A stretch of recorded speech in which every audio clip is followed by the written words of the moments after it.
Oi, o Sem Censura está começando agora. No programa de hoje, temos a presença luxuosa do padre Fábio de Mello. O padre Fábio está lançando o livro Tempo de Esperas, uma troca de cartas entre dois amigos, o velho professor e um estudante de filosofia. Através das cartas, eles debatem sobre um dos maiores desafios da vida, compreender o tempo das esperas.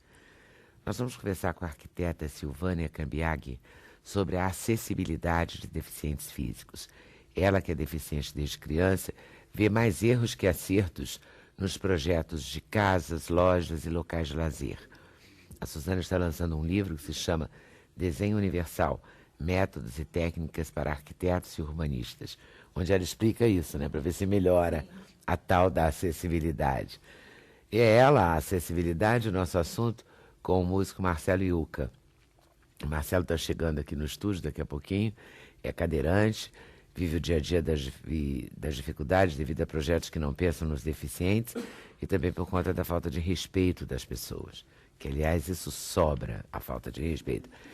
Temos a música da cantora Amélia Rabelo. A Amélia está lançando o CD A Delicadeza que Vem Desses Sons. E nós estamos esperando também o roteirista Leandro Assis. O Leandro vai falar sobre a série Histórias do Brasil, que estreia hoje aqui na TV Brasil.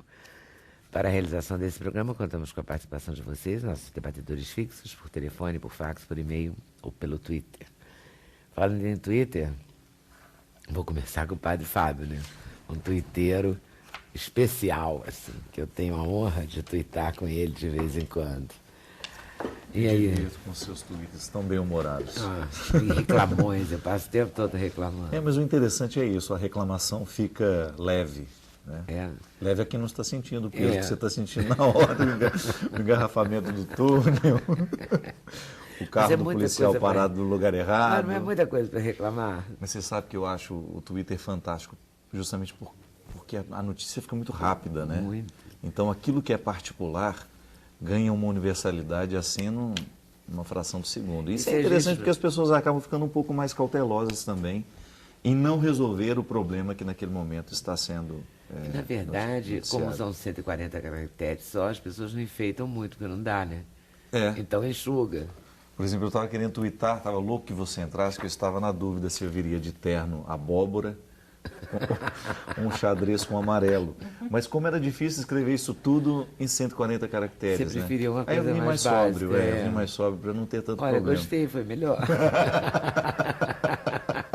Padre Fábio tem um humor muito especial mesmo. Eu tenho eu e todo mundo, né, o maior carinho, porque eu fui na Bienal sábado e todas as pessoas que me abordaram falavam isso.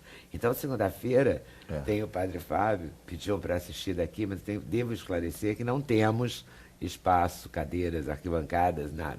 Um dia faremos na Apoteose. Na Apoteose, foi a sugestão, O Padre Fábio sugeriu que um dia a gente faça o programa na Apoteose. Quem não vai faltar arquibancada. Não é?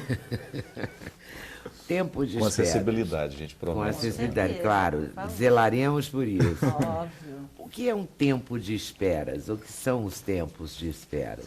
Eu acredito que o tempo todo eu faço a experiência das esperas. Mas em algum momento essa espera parece que se ilumina um pouco mais, sobretudo por causa da dificuldade que às vezes a gente tem com ela. Eu tenho um escritor que gosto muito, que estudei muito no meu tempo do mestrado, que é o Moltmann. É um teólogo que trabalha a escatologia, essas ilustrações escatológicas de céu, paraíso, inferno. E o Moltmann tem um conceito muito interessante, que é o conceito de esperança. Ele fala que a espera é que dá dinâmica à vida. Porque toda vez que eu começo a esperar por uma situação, de alguma maneira, quando eu me sinto comprometido com aquilo que eu espero, eu faço alguma coisa enquanto espero para preparar a realização daquilo que eu espero. Então a espera é a dinâmica da vida humana. Faz sentido. Né? Cada vez que eu me projeto para um tempo da minha vida, ou para alguma coisa que eu preciso que me aconteça, de alguma maneira eu entro dentro desse contexto. Agora, eu não sei se é mais difícil agora, se já foi mais fácil em outros tempos. As esperas estão cada vez mais dolorosas para nós, né? Talvez pela própria mudança antropológica, nós estamos pragmáticos demais, nós vivemos de urgências o tempo todo. É impressionante como a tecnologia acelerou a nossa vida, mas ao mesmo tempo a gente não é preparado para tanta pressa. Acho que o ser humano, eu particularmente, eu me defino assim, né? Eu sou um homem antigo, dentro de um contexto de modernidade, e eu não sinto que vou mudar. Eu continuo ainda sentindo como antigamente. Mas o meu contexto é muito rápido, então às vezes para eu trabalhar essas esferas, adequar as necessidades e as urgências da minha vida com a minha alma muitas vezes tão devagar, eu vivo uma inadequação. Não consigo, muitas vezes, viver com serenidade essas esferas. E o livro nasceu desta dificuldade que eu tenho. Eu me lembro que esse livro tem 7 anos que ele começou a ser escrito. Foi até mesmo antes dos livros Cartas entre Amigos, que foi 2 livros que eu publiquei numa troca de correspondência com o educador Gabriel Chalita. Nesse livro eu tinha 2 personagens que viviam situações, estavam posicionados na história de maneira muito interessante. Um rapaz jovem, querendo alcançar todas as glórias da vida acadêmica, estudando filosofia, se preparando para a complexidade das questões humanas. E do outro lado, um professor já aposentado que resolveu abandonar tudo o que o aluno sempre desejou. Então a troca de correspondências nasce dessa inquietação do rapaz. Como é que ele resolveu abandonar tudo aquilo que eu espero conquistar, né? É como se fossem 2 personagens em momentos diferentes da vida. De um lado o Abner, do outro lado o Alfredo. E eu posicionei este encontro a partir de uma desilusão amorosa que o menino sofre. Esse Alfredo, na verdade, ele procura o professor, através de cartas, para tentar entender de maneira sofisticada por que o amor machuca tanto. Por que é tão doloroso perder, por que é tão doloroso ser rejeitado. Mas o menino, por ser complexo e gostar das realidades complexas, por ser um estudante de filosofia muito entusiasmado com o curso, ele vai querer que o professor venha responder para ele com a mesma complexidade que ele está acostumado a lidar. E ele se surpreende que não, que do outro lado está um homem altamente qualificado do ponto de vista intelectual que responde tudo com muita simplicidade. E essa é a trama. Então o resto eu não vou contar, porque senão as pessoas não vão ler o livro, né? E a simplicidade, então, é uma conquista. É uma conquista. E talvez uma das mais difíceis de ser, né? De todas as conquistas. É muito difícil ser simples, né? Muito. Acho que a música, você que trabalha com música também sabe. Com certeza. Como é difícil você encontrar o caminho da simplicidade. Porque às vezes é muito tênue a diferença entre o simplório e o simples. Com certeza. O simples tem muito brilho, tem muita beleza, é a casa da beleza, eu diria. A simplicidade, o trato simples com as pessoas, né? É muito interessante isso na vida, encontrar o jeito de ser simples. Esqueceram, eu acho que, por exemplo, eu estudo muito, eu tenho, sempre desde que me entendo por gente, a minha atividade acadêmica sempre foi uma opção. Eu gosto de estudar, eu gosto de mergulhar nos mistérios das ciências, da literatura, da filosofia que eu já estudei, da teologia que estudo atualmente. Mas fico pensando que na hora de comunicar tudo isso, se eu não tenho a simplicidade como um ponto de partida, as pessoas não se interessarão por aquilo que eu tenho para dizer. E você, por consequência, não chegará às pessoas, não que é o seu justamente. objetivo. Eu acho que essa simplicidade, na maneira como eu olho para a vida, eu acho que eu muitas vezes não tenho como modificar a vida, não tenho como modificar a minha situação, mas eu posso modificar o jeito como olho para ela. E eu acho que a simplicidade, ele modifica o olhar. Modifica quando eu me desprendo, eu faço esse... Acho que os místicos tinham muita razão quando eles sugeriam o desprendimento, né? Essa coisa da vida cética, que foi muito mal interpretada, né? Às vezes a gente achava que era um desprezo pela matéria, um desprezo por aquilo que é bom. Não. Eu acho que o asceticismo, enquanto um desprendimento de tudo aquilo que é excesso. Se eu tenho muito excesso na maneira que eu olho para você, eu corro risco de não lhe ver. Se eu tenho excessos demais, de preconceitos, de informações que eu trouxe ao seu respeito, se eu não venho despido de tudo isso, é possível que eu passe por você, encontre aquilo que eu sempre imaginei e, na verdade, não tenha a possibilidade de lhe encontrar de fato. Isso é fantástico. Eu acho que a simplicidade é um caminho que proporciona isso, que proporciona a verdade da vida. E esse menino do personagem que eu quis construir, que eu acho que na verdade é um retrato do que eu sou. Às vezes eu sou Abner de manhã e às vezes vou dormir Alfredo, acordo Alfredo, vou dormir Abner, porque às vezes eu acordo muito simples e vou dormir complexo demais. E em um determinado momento da minha vida eu me sinto extremamente facilitador da vida, em outros momentos eu me encontro altamente dificultando, né, para trazer a dificuldade. E isso para mim é um ponto-chave, Leda, que eu gostaria de trazer para o livro. Sem pretensão de comunicar, uma ajuda, sei lá. E, aliás, eu estou tão feliz porque o Publish News, né, que é o órgão que oficializa as vendas no Brasil, me colocou dessa vez como ficção. Porque eu acho que essas revistas que colocam vendagem, eles não leem os livros da gente, né? Então, o meu primeiro livro de contos saiu na lista dos mais vendidos como autoajuda. Então, classificam o autor e depois, independente do que seja aquela obra, né? E eu estou muito feliz porque ele foi classificado agora como ficção. E realmente é uma ficção que o tempo todo esbarra nas questões que eu vivo, que eu experimento. Vou aproveitar para chamar o Marcelo Iuca, que já chegou, mas eu estava esperando um momento de... Tudo bem, Marcelo? Chegar. A dor do amor é o ponto de partida.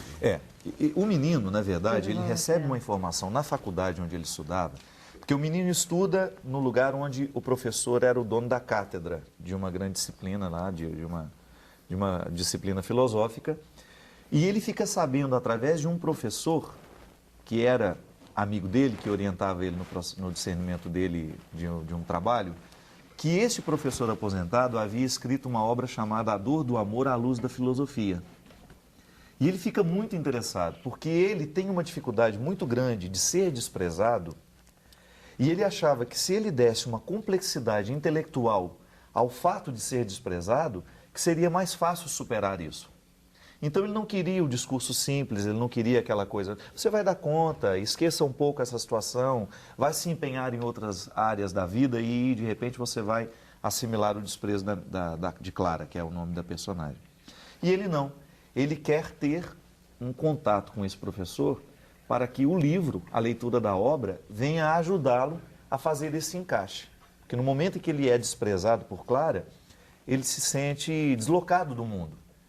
Então ele está num momento da vida em que ele já não consegue mais querer o futuro que ele tanto anseia nas cartas e dizer todo aquele reconhecimento da vida acadêmica, mas ao mesmo tempo ele já não quer mais o presente, porque o presente está insuportável na administração desse desprezo. E aí, quem não tem presente, quem não tem futuro, só lhe resta o passado, né? E viver de passado é altamente destruidor. E é justamente, a dinâmica das cartas acontece a partir disso. E como é que se dá o seu encontro com os seus leitores? Eles entendem? Impressionante. Na busca da simplicidade, você chegou lá? Entendem. Os leitores são tão curiosos e eu gosto muito disso.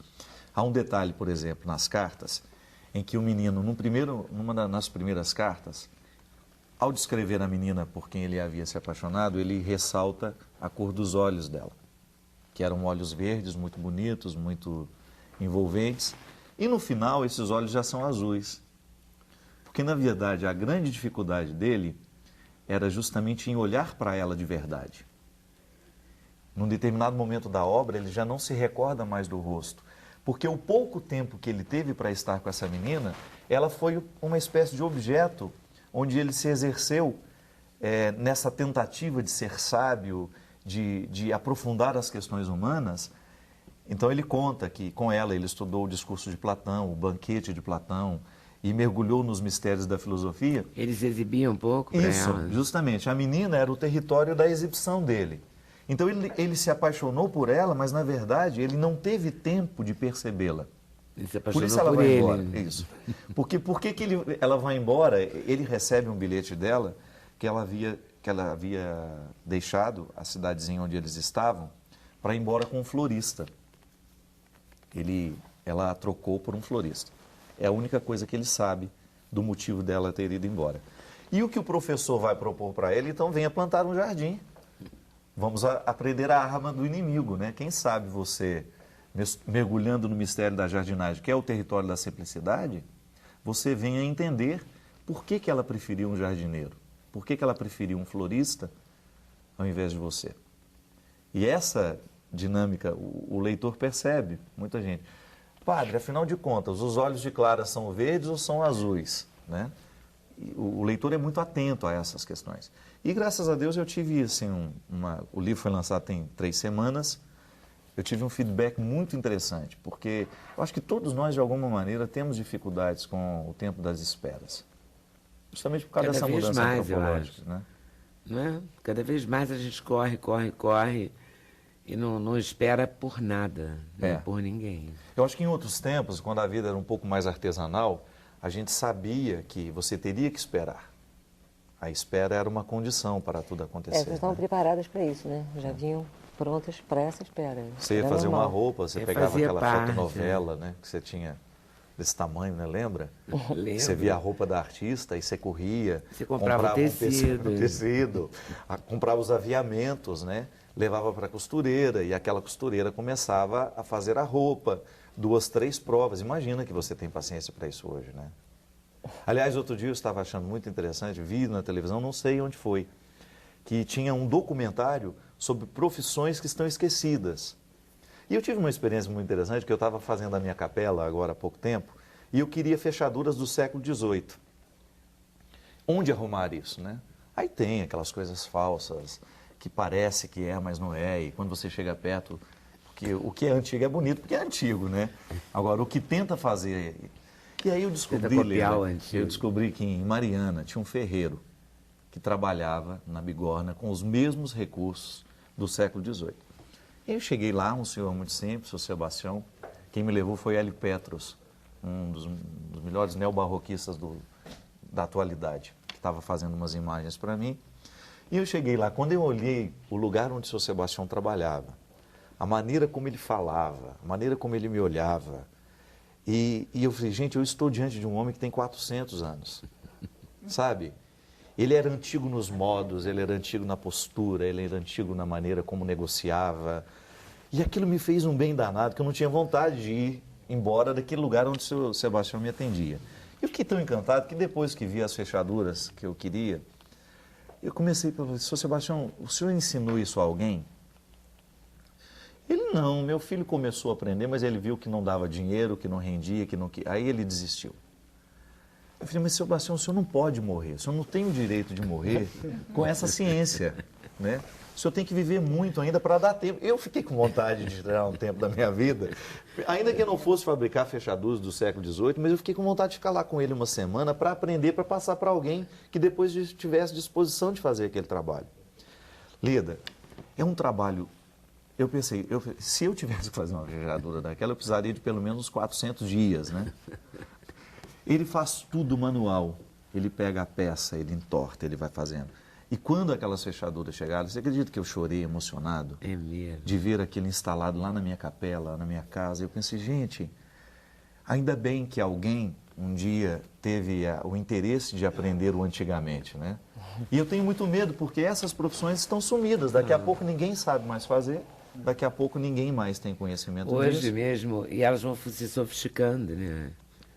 Eu tenho uma amiga... A costureira já é uma coisa de tão alto padrão. Não, já não tem mais. Só faz vestido de noiva, né? Assim, que é caríssimo.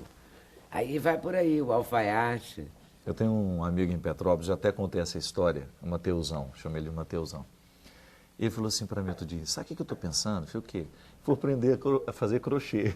Eu falei, que isso, Mateus? Por quê? Ele falou, ninguém sabe. Quem sabe está morrendo, alguém tem que aprender. Porque se um dia eu tiver uma filha, eu quero que ela aprenda a fazer crochê, ainda que seja só para tricô, crochê, né? É um ofício, existem muitos ofícios, sobretudo os artesanais, que a gente está perdendo, está deixando, justamente por causa disso. A gente não sabe viver as esperas. A gente tem muita dificuldade. Imagina, você compra um tecido e leva para a costureira, aí a costureira fica fazendo, você pensa na loja, compra e vai embora, mesmo que não seja o seu sonho de consumo, aquele, né? Em arquitetura, então, o tempo inteiro. A arquitetura deve ser gritante. Aí eu preciso me confessar que eu custei a casa a ficar pronta, esperar. Nossa, eu queria morar com os tijolos ainda sendo colocados. O famoso tijolo de barro também você já não encontra mais. quem Adobe, faz. né? As casas de adobe. É tudo feito... Por isso que hoje a arquitetura virou minimalista e clean, ou seja, não tem detalhe de nada. Por conta Acaba Porque ninguém rápido, sabe né? fazer os detalhes, né? os Se detalhes, que é uma arte, né? Eu estava numa fazenda agora, nesse fim de semana eu fiz show em Cláudio. E eu estava lá numa fazenda de um amigo. Aí eu estava Cláudio, olhando. terra do Oeste. Era Né? na casa dele que eu estava com ele. É na casa terra dele. Aí de repente eu comecei a olhar, ele me mostrou o casarão antigo, né? Ele falou, padre, isso aqui, o meu avô, e comecei a olhar para aqueles detalhes. Eu fiquei pensando, gente, ninguém sabe mais construir desse jeito. Ninguém sabe mais fazer isso. verdade. Né? Se eu precisar de uma mão de obra especializada, ou ela vai ser dentro desses interiores, dos interiores, onde ela não tem valor, ou ela vai ser numa capital, onde isso vai custar 4, 10 vezes mais do que uma construção convencional. E é real isso? É real. E assim, muitas pessoas que têm o dom acabam deixando de lado, porque dizem justamente o que o filho do ferreiro falou, não dá dinheiro. Então eles acabam optando por fazer coisas mais simples e deixando aquela arte. Eu mesmo trabalhei com vários marceneiros que eram grandes artistas. Da região da Bahia tem grandes artistas em marcenaria. Só que aí eles veem que se eles fizerem com aquela arte que eles têm, eles não vão ganhar dinheiro. Então acabam optando pelo mais simples, mas ainda já é muito raro achar. Hoje tudo é em de dia. resina, né? Tudo é Estava aqui material. pensando no aglomerado. MDF, aglomerado. MDF. É tudo assim. E às vezes né? eu penso que o que mudou a nossa vida foi a Revolução Industrial, né? Porque até então, quando você tinha uma produção artesanal de tudo, né? Quando começou a produzir em série, a gente entrou no mesmo ritmo. O ser humano entrou na mesma dinâmica. E o pior é que a alegria é artesanal, né? Não tem produção de alegria em série. Não tem mesmo. As coisas fundamentais da vida humana, a música, não tem produção. Eu fico horrorizado, existem algumas pessoas que falam, agora é fácil compor, né? Você tem programas que compõem. Aí eu fico assim, aí eu estava vendo na Bienal, não estou dizendo que eu sou contrário à tecnologia. Aqueles livros dentro do iPad, eu tenho, mas pergunta se eu já consegui ler alguma coisa naquilo. Não, eu gosto disso daqui. Eu gosto É desse importante o encontro, livro né? físico. Né? Eu acho que vai ser difícil. Se eu eu acho que tiver ele que ler provoca- só ali. Ele provoca claro em que- mim, eu olho a páginazinha manchada, eu sei direitinho por que ela manchou naquele dia, né? Eu tenho uma história outra com história. o projeto, né? Com o processo. O livro é um objeto tátil também. Né? É bom de tocar, é bom ter o cheiro do papel, a capa. Essas relações analógicas, talvez estejam mudando. Você falou da Revolução Industrial. Economicamente, a gente vai se tornando muito espelho do sistema econômico. Mas eu acho que essa é a primeira vez em que a gente pode se ver tão de perto.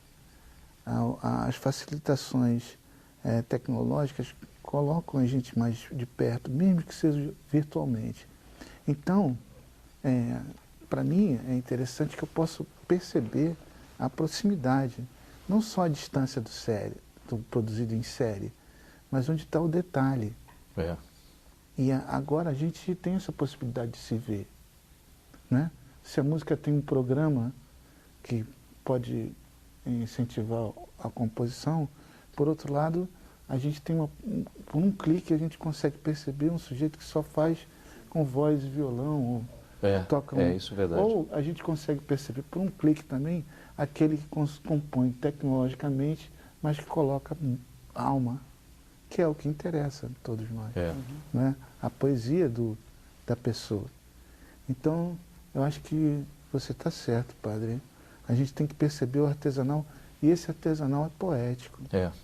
E a gente não pode deixar o sistema econômico tampar isso na gente. E é interessante, porque eu não sei se a gente vai ter coragem de fazer essa transição com os que estão chegando, né? Porque eu acho que a gente ainda é uma geração que sente falta porque teve. Eu tenho medo dos que não têm, nem não tomarem conhecimento de que isso é possível, né? Ninguém está nos ensinando. Acho que existe um efeito colateral positivo disso. Tem gente que já está assim, pô, eu estou de saco cheio com isso. Já começa. Acho que até a questão, posso tratar o senhor como um monge, né? Um padre não é um monge. Existe uma espiritualidade crescendo no mundo muito decorrente dessa de tudo produzido em série. E é um efeito colateral disso. A produção, essa coisa dos produtos orgânicos, né?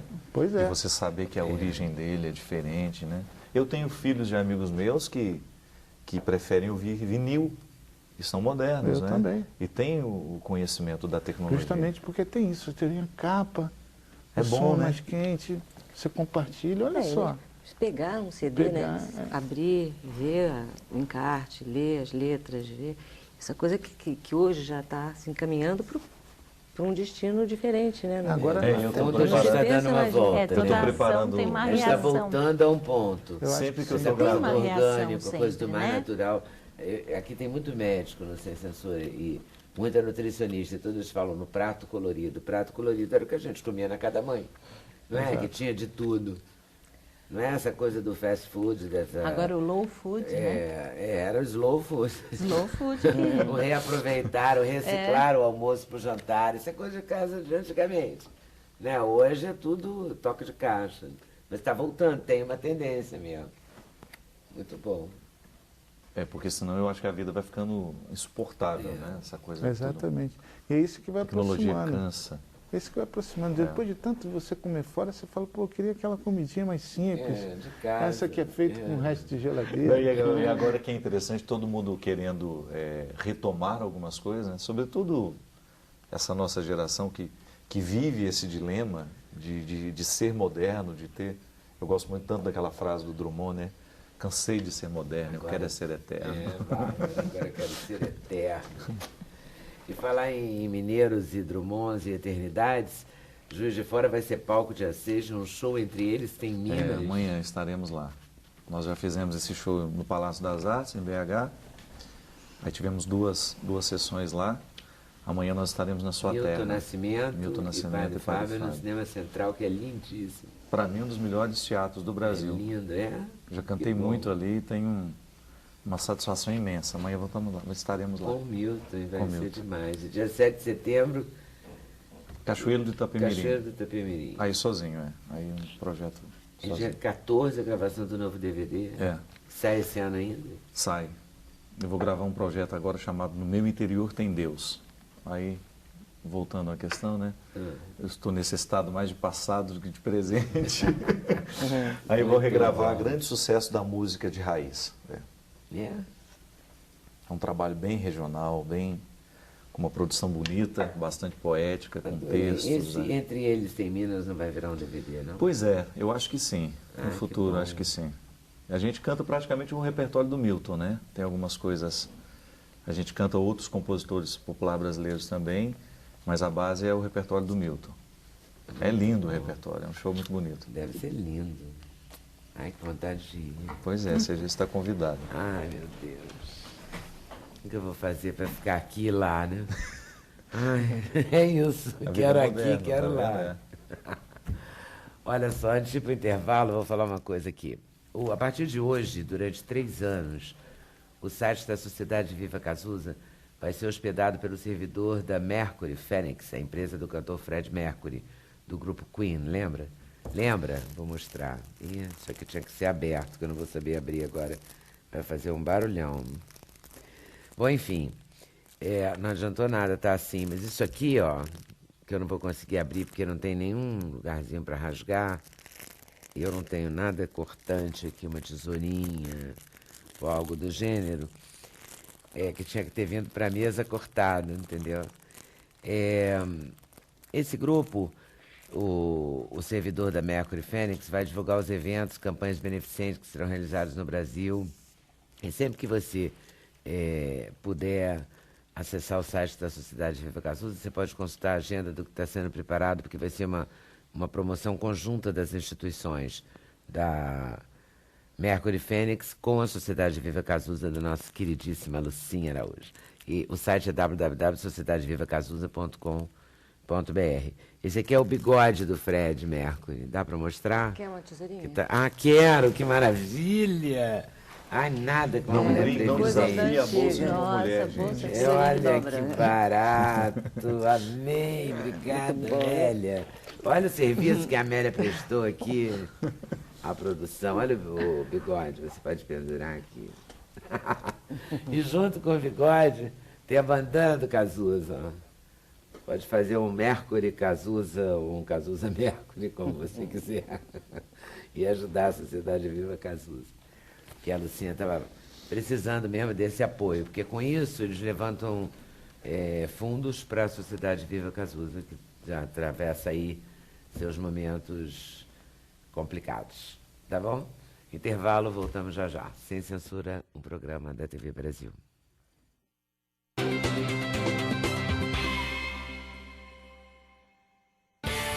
O endereço eletrônico do Sem Censura é www.tvbrasil.org.br/sem censura.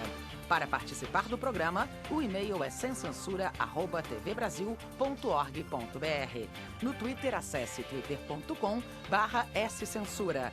Telefone 0 operadora 21 2283 3000. Fax 0 operadora 21 2232 3271. Agora o assunto é a acessibilidade. Eu acho que é a falta de acessibilidade. Não é? Não é? Se fosse acessibilidade, talvez a gente nem estivesse aqui fazendo esse programa. A gente convidou a arquiteta Silvânia Cambiaghi, que vai falar sobre acessibilidade e do livro Desenho Industrial, Métodos Técnicas para Arquitetos e Urbanistas, que é da editora Senac. Ela é secretária executiva da Comissão Permanente de Acessibilidade da Prefeitura de São Paulo, mestre em desenho universal, membro do grupo de trabalho de acessibilidade do CREA, enfim, uma pessoa que conhece bastante bem as normas técnicas dessa acessibilidade. E Marcelo Iuca, que Marcelo faz um pouco o gênero ele é meio reclamão. Ele é reclamão, é? Com razão. Com razão. Com razão. E eu gosto muito disso, porque eu acho que se a gente não reclama, a gente, de certa forma, a gente está conivente com eles, que fazem a dificuldade da coisa, em todos os sentidos, né? Como consumidor, como para ter acesso, tudo isso. Eu começo pela Silvana, porque a Silvana tem um cargo, né? Você acha que com o seu cargo, com a sua formação, você conseguiu mudar alguma coisa nisso? É fácil mudar? Olha, eu acredito que não foi pelo cargo, porque, na verdade, eu tenho mais de 25 anos de formada e, como arquiteta, normal, fazia projetos até sem acessibilidade. Chegou no final da década de 80, começo da década de 90, um amigo meu que estava fazendo um curso de pós, ou seja, falou, você vai dar um curso de eliminação de barreiras arquitetônicas para pessoas portadoras de deficiência. Falei, não vou dar curso disso, eu sou deficiente, mas eu não sei falar sobre isso, não estudei, nem tive isso na faculdade. Tudo bem. Por E isso passou. mesmo, que era melhor dar o curso. Aí eu fui viajar. Fui para a Europa, fiquei um tempo morando fora do Brasil. Quando eu me deparei com uma realidade diferente da nossa. Que aquilo tudo que eu tinha que pedir para me carregarem para ir no cinema, porque eu tive pólio, desde 6 meses eu tive paralisia infantil, e sempre fui nos lugares, mas sempre assim, ajudada pelas pessoas, com os amigos, subi 3 anos, porque até o 2º ano minha faculdade era naturalmente acessível. Após o 3º ano, construíram uma faculdade nova, inacessível. E aí, durante 3 anos, me carregaram para ir no ateliê, no último andar. Ou seja, mas aquilo fazia parte, eu achava que o problema era meu, não era dos profissionais da arquitetura. Aí eu acabei indo para outro país e eu vi que a realidade era um pouco diferente. Lá estava efervescente as leis que eram da década de 80 sobre uma coisa nova, que era a acessibilidade, mas com outro foco, não com aquele nome horroroso que eu falei aqui, eliminação de barreiras arquitetônicas para pessoa portadora de deficiência. Se eu for falar isso para um cliente, ele vai falar, pelo amor de Deus, eu não quero isso. Eu ouvia, não tem deficiente na minha cidade, não vai pessoa com deficiência nas minhas casas. Por quê? Porque é uma coisa pontual. Eu acabei indo fazer um curso lá, na Espanha, no Real Patronato de Madrid, onde eu aprendi conceitos que emergiram, que é como esse, do desenho universal, que é você fazer uma arquitetura pensando em todas as pessoas, como o padre falou, é a coisa do simples. Sabe quando menos é mais? Isso é uma famosa frase de arquitetura. É aquela coisa que as pessoas têm que usar suas casas e têm que poder usar os lugares desde criança até ficar idoso. Não tem cabimento, de repente, você ter que mandar o seu pai, sua mãe, para um asilo, porque ele não consegue mais viver na sua própria casa. É verdade. E quem que faz isso? São os próprios homens, são os próprios arquitetos. Então, é uma negação da evolução humana, é uma negação de alguns conceitos de necessidades, um desconhecimento. Aí, quando eu vi isso, eu me apaixonei. Eu falei, não, é isso que eu quero da minha arquitetura, é isso que eu quero fazer da vida. E aí é muito mais fácil convencer as pessoas? Nossa, muda totalmente. Aí eu voltei e comecei a tentar aplicar isso aqui. Eu já trabalhava na prefeitura, porque na verdade eu sou efetiva, só que ninguém me ouvia. Falei, então eu vou começar a dar aula, fui fazer mestrado. E fui fazer mestrado, justamente esse livro surgiu do mestrado. Da sua dissertação. Dissertação. Que eu não me conformava como os arquitetos daqui usavam ainda conceitos muito antigos da arquitetura band-aid, de você pegar e fazer uma rampinha, fazer uma coisa que até, de uma certa maneira, deixa a arquitetura um pouco descaracterizada, porque não é pensado no ato de você fazer um projeto. E aí sim, o que acontece? Existe uma negação das pessoas não quererem pôr. Então, eu acabei fazendo esse mestrado sobre desenho universal, sobre acessibilidade, como você usa os critérios de normas que vocês têm, que, óbvio, são critérios diferentes. Eu e o Marcelo, a gente é o famoso espaçoso, né? A gente ocupa no espaço 80 por 1,20 m. Nosso espaço físico é maior. Só que, se eu projetar para que nós passemos nos espaços físicos, qualquer outra pessoa passa. O carrinho de bebê vai passar, o idoso vai passar. Então, O gordo. O gordo. Abraçado Vou com defender os gordos. Abraçado O com o gordo. outro. Hein? Abraçado com o outro. Abraçado, abraçado com o outro. Não, o desenho universal é muito mais bonito. E aí, A proposta é muito melhor. e Exatamente. aos poucos, as pessoas foram gostando do conceito e a coisa, eu acho que assim, está evoluindo de uma maneira que o que você vê, por exemplo, acredito que o padre, muitos de vocês já viajaram assim e sentiram que você tem uma acessibilidade mais integrada. Por exemplo, aqui você precisa fazer uma programação, né, Marcelo? Da onde eu vou, qual rua eu tenho que passar. Se eu tenho que pode ir fazer ou não. É. uma volta para ir num cabeleireiro que é do lado da minha casa. Porque umas 3, 4 ruas não tem guia rebaixado. Então eu tenho que ir, dar a volta, ir, voltar, para conseguir fazer um trajeto que eu consiga chegar naquele espaço. Então, na verdade, o que você vê é um florescer de uma acessibilidade mais integrada nos espaços. Tudo isso, teatro. E não basta você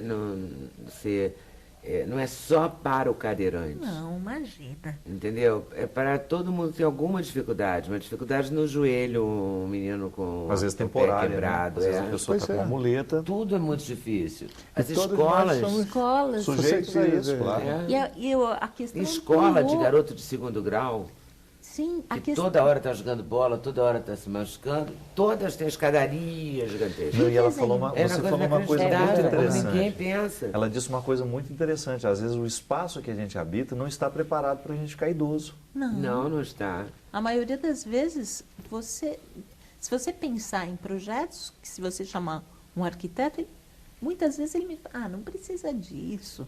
Só Porque quando não ele está tem. incutido. Ele está vivendo aquela questão. Outro dia eu estava falando com um arquiteto amigo meu e logo depois da morte da mãe dele, ele me falou, coloquei barras lá em casa igual coloquei para minha mãe quando ela estava ficando mais velha. Ele só colocou as barras para a mãe, ele arquiteto, com uma larga experiência Então. e tal, depois que Eu- ela precisou das barras já numa situação mais delicada. E ele tinha usado até as mesmas barras para colocar na casa dele. Eu fui ao teatro outro dia, eu ando sempre de bengala porque eu tenho um joelho que às vezes se dá comigo e às vezes não. Quando ele não se dá comigo, ele sai do lado. Ele sai do lugar. Sai, eu caio, entendeu? Eu faço fisioterapia para ele não sair. E nessa fase, nesse momento, ele está bem comigo. Muito obrigado. Está pegado mesmo comigo, sabe? Mas há momentos que ele se indispõe. E eu comecei a observar isso. Qualquer teatro que você vai, tem. Tem um teatro no Rio, que eu sou lá de Botafogo, que tem um elevador. Achei genial, por isso que eu sempre falo, hein? Isso, São Qual é? Paulo, pelo menos a gente Em já frente conseguiu ao melhor. cemitério São João Batista. Sou Solar de Botafogo. Ah, o Solar de Solar de Botafogo. Botafogo. Tem acessibilidade. Mas o Maison de France não tem. Você Isso, desce São uma Paulo, a gente rampa conseguiu. absurda. Eu já fui melhor. assistir no Escadas. Teatro Municipal um espetáculo do Altair Veloso, aquele espetáculo Ah, é. afro A dele, ópera, maravilhoso. né? E eu não consegui entrar por lugar nenhum. Até porque, se eu fosse entrar por trás, os 2 elevadores estavam quebrados. Enfim. Olha isso. É Teatro genial. Eu Municipal. não conseguia assistir. A gente está falando do Teatro Teatro Municipal. Municipal. Teatro Municipal. Impressionante isso. Tudo bem, foi antes da reforma, mas é um teatro... Será que colocaram uma rampa Não sei. depois da reforma? Não sei. Porque as pessoas não pensam, esse é o Isso, problema. na verdade, na cidade de São Paulo, aí voltando, né? Bom, só para terminar como desenho universal, e o desenho universal, o bacana, é que ele não é uma coisa única, só de arquitetura. Na verdade, como ele colocou, um livro num iPod, mas hoje você lê um livro de uma maneira digital para quem não enxerga, entendeu? É. Então, você tem acessibilidade na comunicação. Então, o desenho universal, ele tem N vertentes que não só a da arquitetura.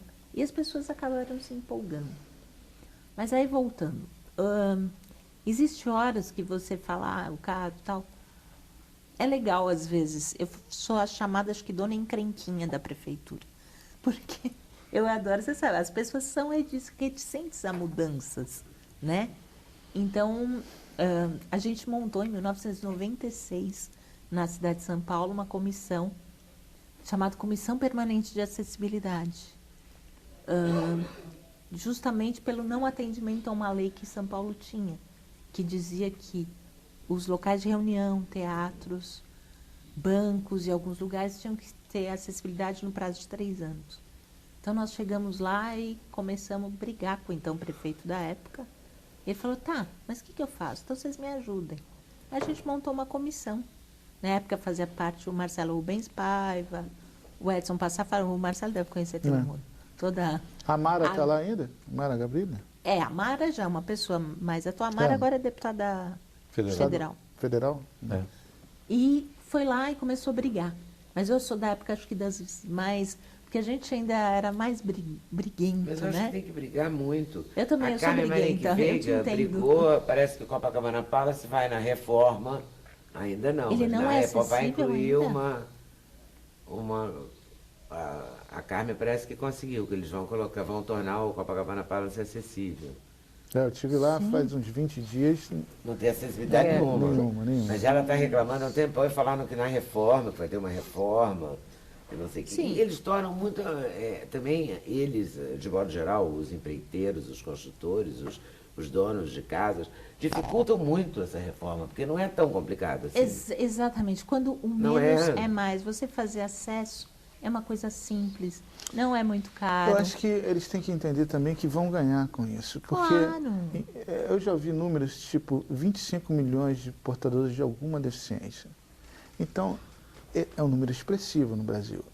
E a gente não vê uma porcentagem tão grande da população.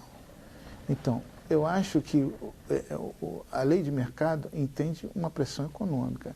Não se viu ainda o deficiente como um consumidor. Porque a deficiência, historicamente, nesse país, ela é muito associada à pobreza. E, infelizmente, a gente está evoluindo economicamente, direitos sociais, mas as classes menos abonadas, elas, de uma maneira normal nesse país, infelizmente, elas têm pouco poder de pressão social.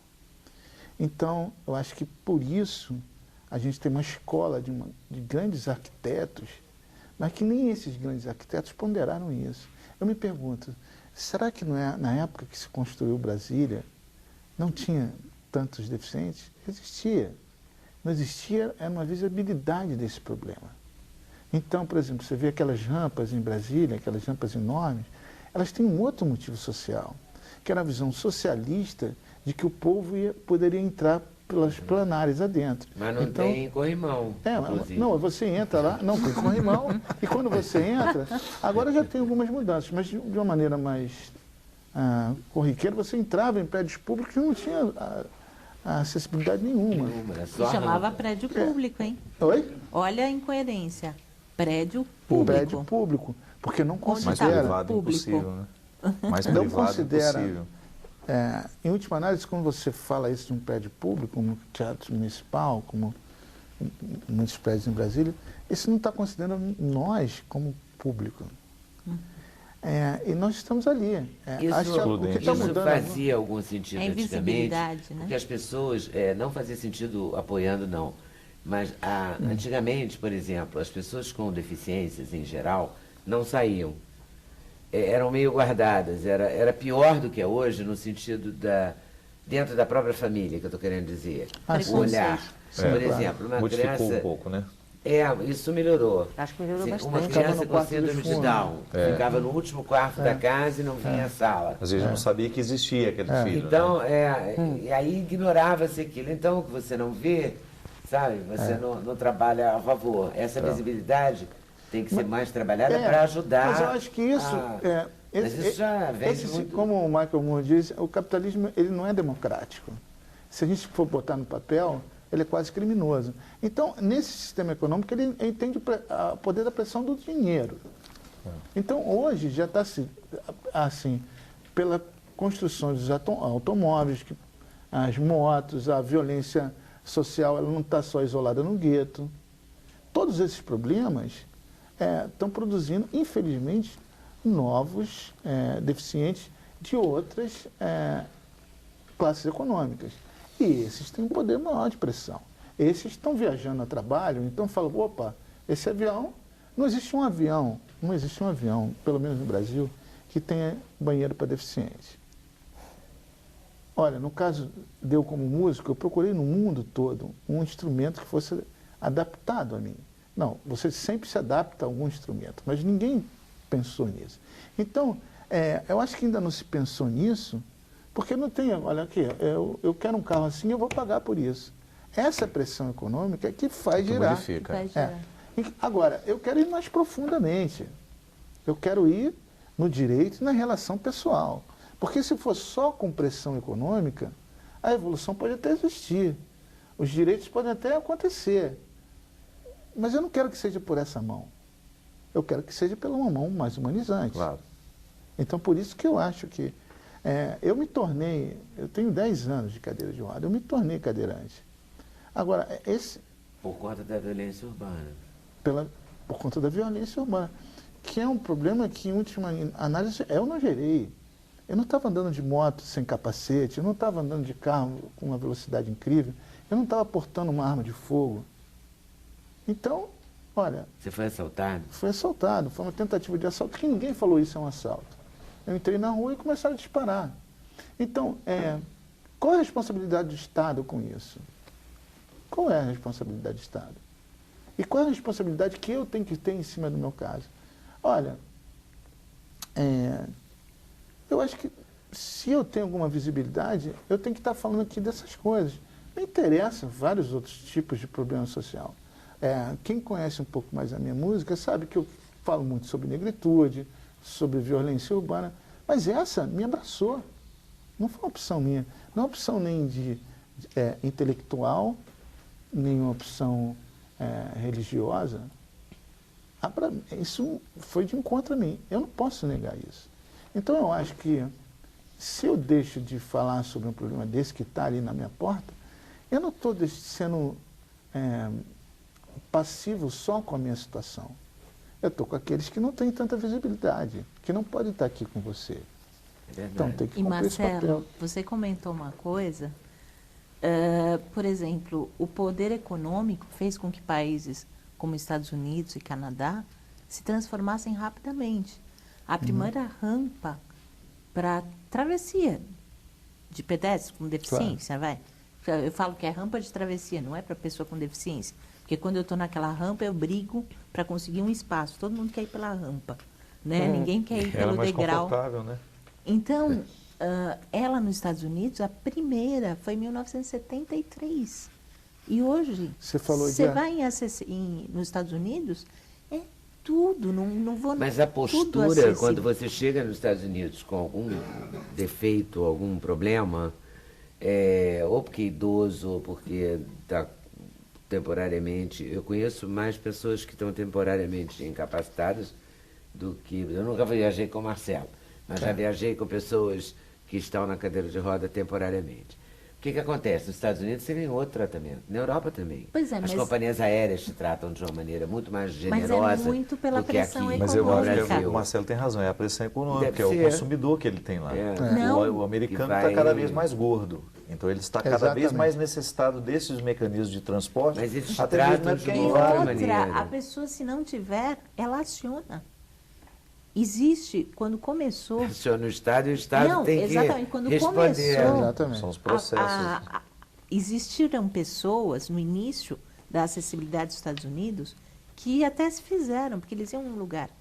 Tinham tido algum problema, assim, não eram como eu, que eu também poderia falar, não tinha vacina. Claro. Bom, sei lá, se era alguma coisa do pode, Estado, ele acionava o Estado. Por que o Estado não está me dando condições de usufruir dos espaços, uma vez que eu fui fruto da guerra, disso, Agora, daquilo. E aí o Estado tinha que pagar. Então, aí ele resolveu se adaptar. Essa é que é a coisa. Aí o Estado, ele se sente pressionado justamente por isso. Existe uma pressão econômica, não humanizante, não socializante. É no bolso. Eu acho no bolso que dói. É no bolso que dói. Quando você tem soluções como essa do livro dela, você coloca o seguinte, que isso é um problema de todos. Primeiro, a gente tem que... Nós não somos um país que está envelhecendo. Então nós vamos ter que tomar atitudes. O neném, então isso é interessante, porque o idoso também. O idoso também precisa dessa acessibilidade, né? Mas o carrinho de neném também precisa. Também. Eu estou com uma foto aqui que a moça não passa com a cadeira de roda, que está no seu livro. Obstáculos urbanos encontrados nas vistorias do Brooklyn, em São Paulo.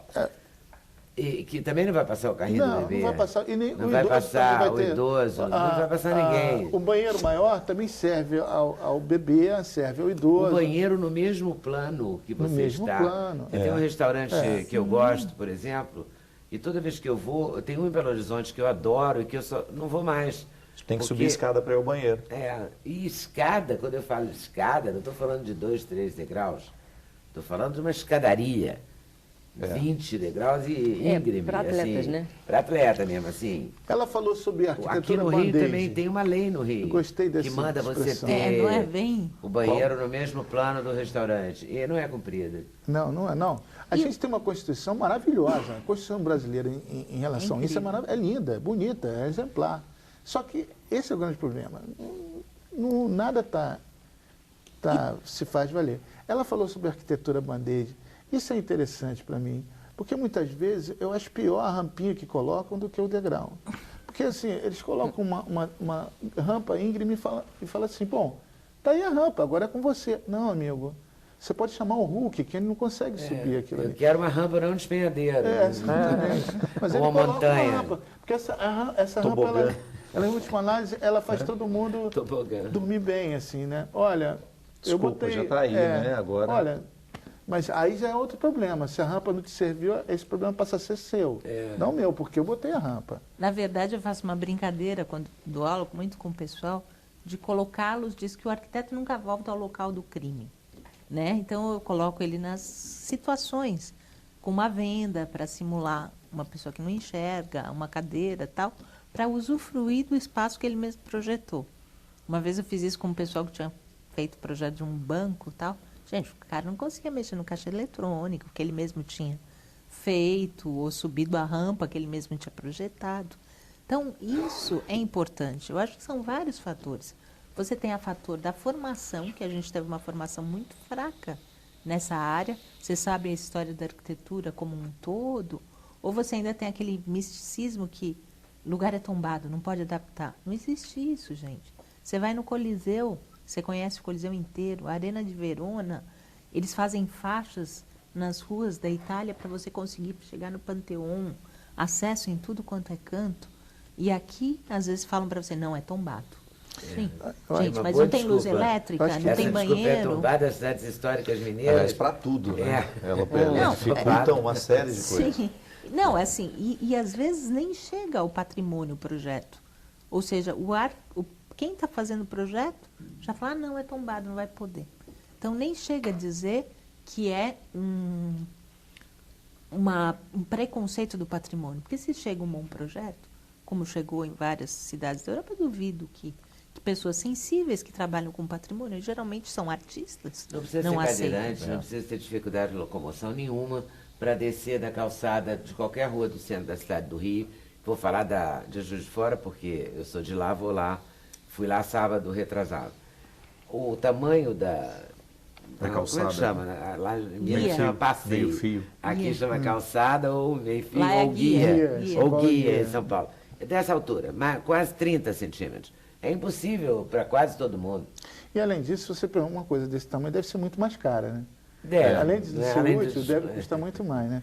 Mas uma coisa que ela está falando que eu acho interessante é o seguinte, essas cidades históricas, por exemplo, eu acho que no fundo é uma burrice você não construir uma acessibilidade ali, porque um deficiente ele nunca viaja sozinho. Com certeza. Então, para o turismo, isso é mais economicamente mais interessante, entendeu?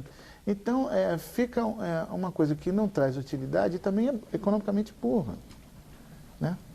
Acho que a gente tem que notar isso. Paraty, eu tenho um sítio lá, adoro a cidade, mas ela é totalmente inimiga de mim. Ela é Ou de alguém proibitiva que- para você ou você Totalmente. consegue? Totalmente. Não, aquelas pedras é impossível você Paraty, andar. Tiradentes, E não quer dizer que você não Tiradentes. possa fazer uma faixa livre, como fizeram aqui no Forte de Copacabana. Agora, ele era um lugar tombado e eles adequaram. Eu nunca tinha conhecido, morei uma época no Rio, não conhecia, porque eu não conseguia chegar no Forte, devido aos paralelepípedos, um piso tipo Paraty. Agora, eles fizeram uma faixa livre que você vai com a cadeira. Em cidades como Olinda, eles levantaram a travessia. Então, você não precisa fazer a rampinha na guia, porque as calçadas de cidades históricas são pequenas. Então, você tem soluções de levar a travessia. Tem várias soluções técnicas aceitas por patrimônio, Agora, não só do Brasil, quando a gente como do começa mundo a questionar inteiro. essas coisas, a E aí, gente chega numa seguinte conclusão. A cidade está servindo a própria cidade ou está servindo aos homens? Isso é uma pergunta filosófica que cabe É. nisso. Vem cá, o mecanismo das coisas está servindo ao próprio mecanismo ou está servindo a nós? Ao homem de Vitrúvio ainda. Exatamente. Eu queria falar um pouco da educação também. Claro. Porque frequentemente você chega no estacionamento de um shopping e estou falando no shopping porque é o lugar onde eu mais vejo, mas deve ter na rua Muito também. bom você ter falado sobre Que isso. você vê muitos carros nas vagas de cadeirante. Fico pensando, será que tem tanto cadeirante assim de carro aqui nesse shopping? Aí você desce no shopping e não encontra nenhum. Não, isso tem Onde eles se enfiaram? E Isso é um carros problema. chiques, repara. Carros poderosos. Isso Não, esse super problema caros. é um problema muito grave de educação, pelo seguinte, porque se você vê alguém que é capaz de comprar um carro daquele, é alguém que pelo menos se coloca, consegue se impor no mercado de trabalho com o mínimo de educação. Né? Então, se ela tem uma educação para se impor no mercado de trabalho, teoricamente seria previsto Seria o cidadão. Né? de que ela conseguiria ter a mesma Teoricamente. coisa com as pessoas, né? E isso não acontece. Mas elas se fazem valer de uma lacuna no direito, que é o seguinte, o último problema que eu enfrentei no Santos Dumont foi muito assim, porque o pessoal do estacionamento, ele diz que a gente não tem poder de polícia, então quando o cara coloca o carro ali na vaga indevida para ele, a gente vai chegar lá, fala alguma coisa, mas ele fala, me tira daqui, aí a gente não tem poder de polícia. Bom, aí eu fui até o guarda municipal, ele fala assim, bom, mas ali é terceirizado, é privado, eu não posso ter esse poder de chegar lá e autuar. Aí eu fui até o policial militar, ele falou assim, não, olha, arrasta o carro e entra. Caramba. E eram 32 vagas, sendo de 32, 27 com carros que não tinham nenhuma Adaptação. adaptação, Nenhum nenhum adesivo, adesivo, nenhuma nada. sinalização. Então, o que acontece? Ali é uma vaga diferenciada, porque o cara chega às 7 horas, um rush enorme dentro do aeroporto, ele chega para o cara que está guardando e fala assim, amigo, eu estou com uma pressa, tenho que pegar o avião agora, onde é que eu coloco? Ele fala assim, Pô, patrão, se você colocar ali, eu vou te pedir uma prata a mais, um dinheirinho. Não, eu coloco ali. Então ele vai, e todo mundo contando com a impunidade. Terrível isso. Todo mundo contando com a E a impunidade. gente Mas sabe que é você assim. chegou. Eu já- Todo mundo Você sabe. chegou Sabe que é assim, isso no aí é. ponto De onde os certo. governantes também sabem. Claro. O que acontece, Helena? Eu fui pesquisar para saber por que isso acontecia aqui e não acontecia em outros países. Falar, porque o respeito. Não. Se você colocar um carro numa vaga americana, nos Estados Unidos, por exemplo, em outros países também, você paga quase $500. É a multa, multa. mais, é 10 vezes a multa comum, que é $47, é $470. E a companhia de engenharia de tráfego, a nossa famosa CET ou qualquer organismo, pode entrar e autuar aquele carro. E ele Deve poder muitas vezes revocar também, coloca. né? Então, na verdade, lá existe uma punição. Mas o respeito não A é só pessoa- pela boa vontade do homem, né? É pela boa vontade do bolso também. Exatamente. Ele começa no bolso, depois ele vai para...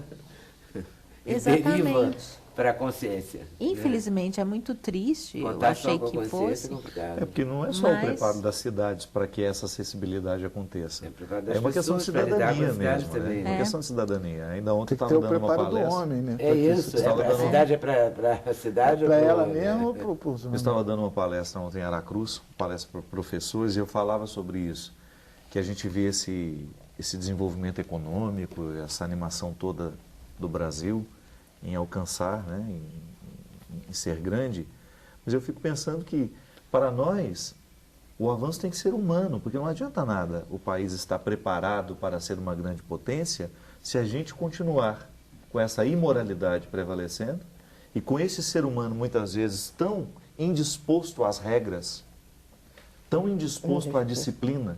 Isso é uma questão muito séria no Brasil hoje. A grande questão que era discutida ontem lá no Congresso de Educadores era justamente a dificuldade de você ter disciplina dentro de sala de aula. As pessoas estão indispostas às regras, com dificuldade de obedecer aquilo que foi estabelecido. Isso é um problema muito, muito sério, Agora- porque se você tem o problema da estrutura arquitetônica social, mesmo que isso seja resolvido, você depois tem Claro, o problema você do ser tem que humano que não educar sabe, para, né? que não sabe permitir que o direito seja concedido àquele que realmente precisa. A questão da atitude, né? Que é uma É. coisa muito importante, que isso é uma atitude equivocada.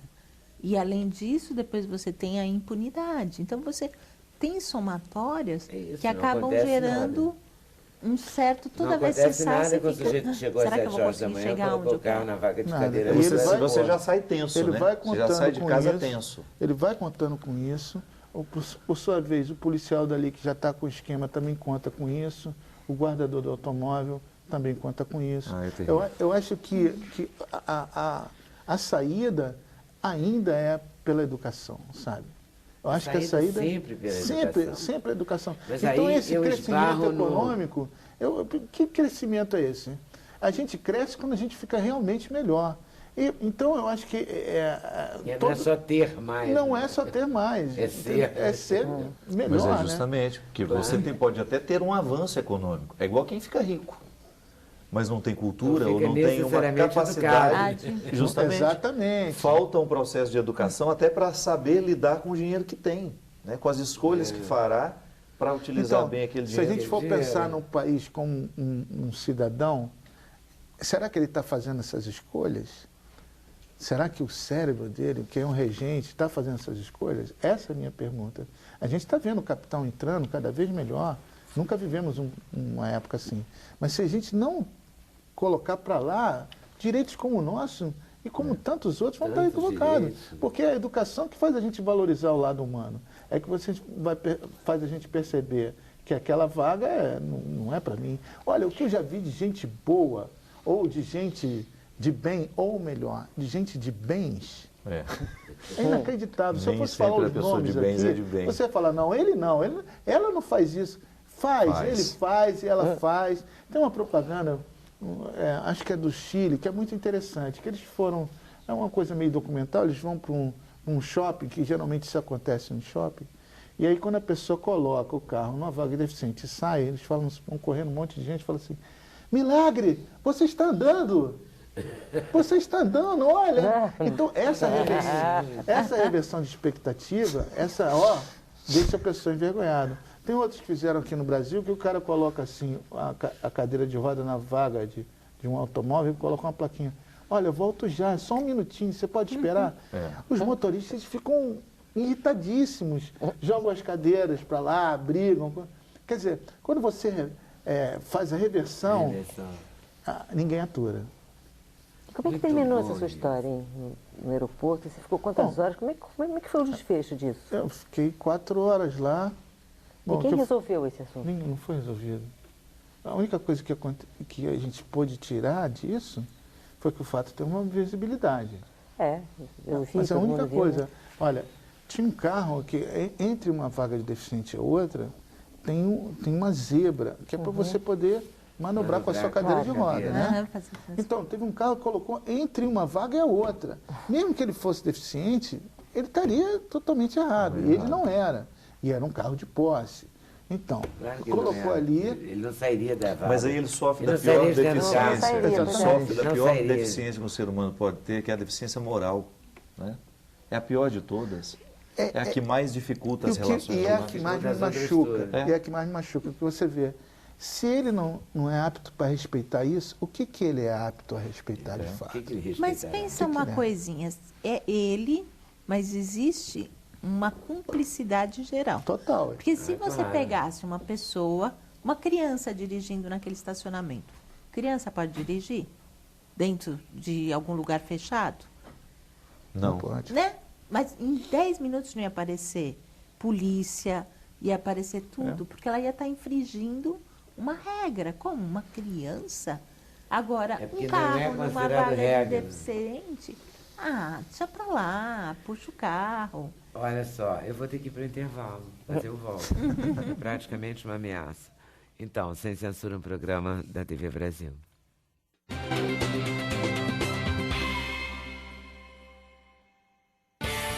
O endereço eletrônico do Sem Censura é www.tvbrasil.org.br/sem censura.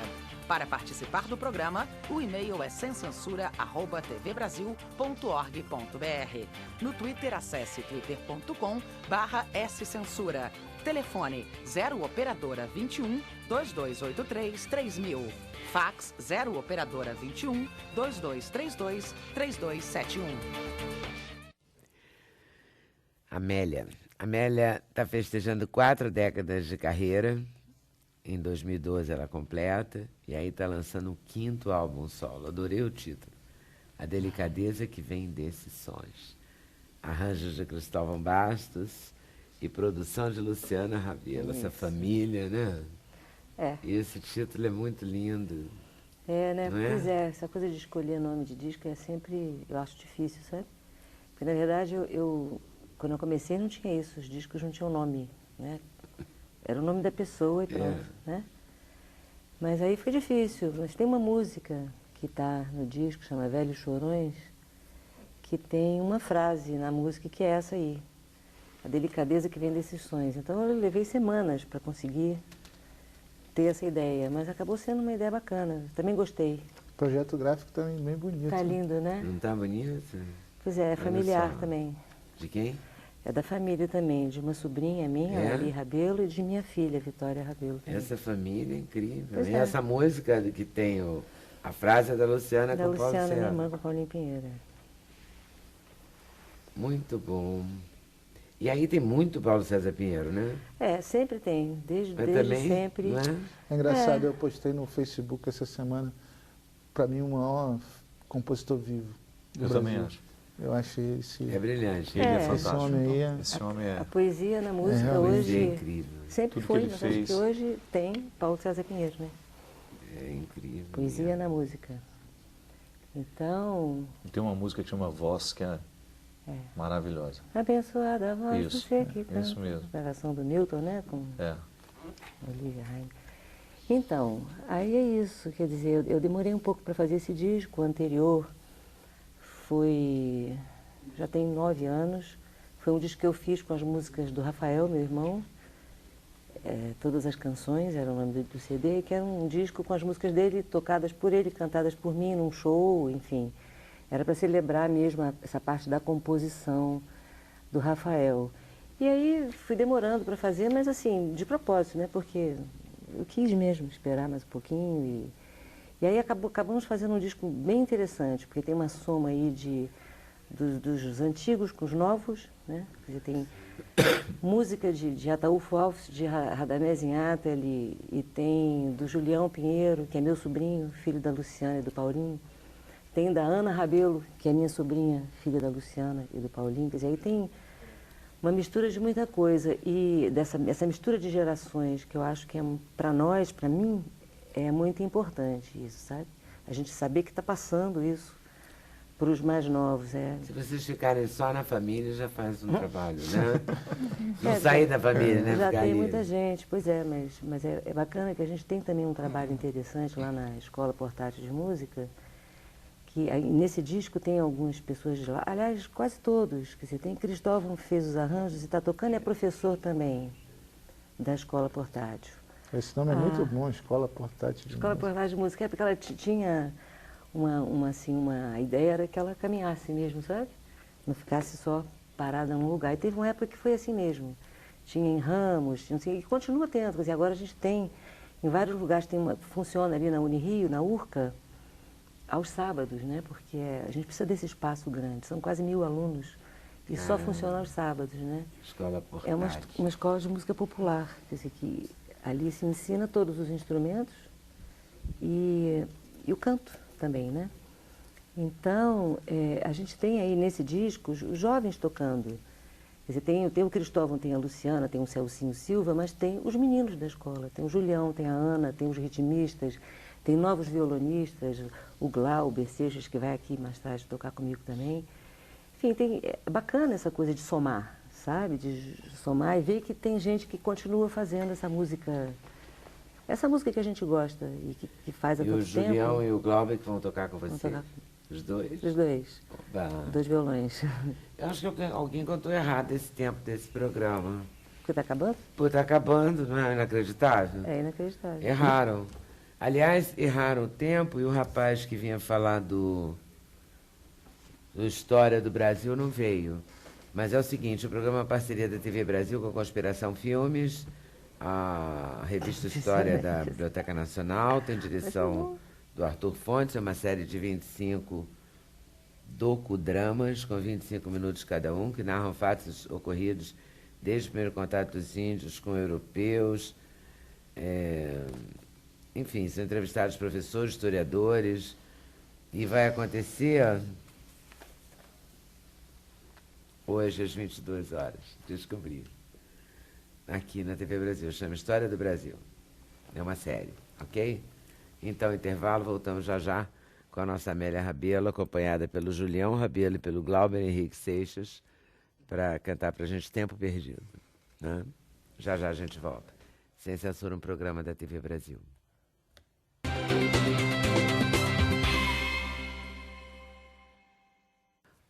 Bloco mais do que correria hoje.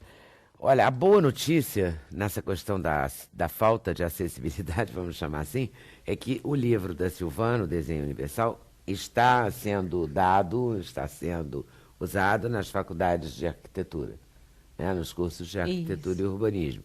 Sinal, não é, Marcelo Iuca, que as coisas vão mudar um dia. Mudaram pela educação. Não é? Pela educação, como a gente falou. O Marcelo vem aqui mais para o final do mês de setembro, que ele toca dia 24 no Rock in Rio. E aí ele aproveita e fala do documentário de Marcelo Iuca, Marcelo Iuca, Caminho das Setas, que também vai estrear esse ano. Vai estrear no Então Festival a gente já vai ter imagem e tudo, né? Isso. Pra mostrar. E Padre Fábio de Mello, que amanhã estará no Cinema Central em Juiz de Fora, junto com um queridíssimo também, que nem ele, Milton Nascimento. Obrigado. Que inveja. Eu espero que eles venham ao Rio, porque eu queria ver esse show. E o livro Tempo de Espera já está nas melhores casas do ramo, não é? Não está, Padre? Tá, já. Em todas as livrarias. Todas as livrarias da cidade e do país, quiçá do mundo. Quem sabe. Vou encerrar, vou agradecer a vocês por terem vindo, pedir desculpa por essa confusão do tempo, sobretudo para a Amélia, que está lançando o CD lindíssimo aqui, e aproveitar para encerrar com ela, com o Julião e com o Glauber. Não é isso? Isso. Muito obrigada a vocês por terem vindo. Teatro Rival. 13 e 14, de setembro, no Teatro Rival. 7h30 da noite. Tá? Então, boa tarde, boa noite, até amanhã, se Deus quiser. Valeu, com Amélia.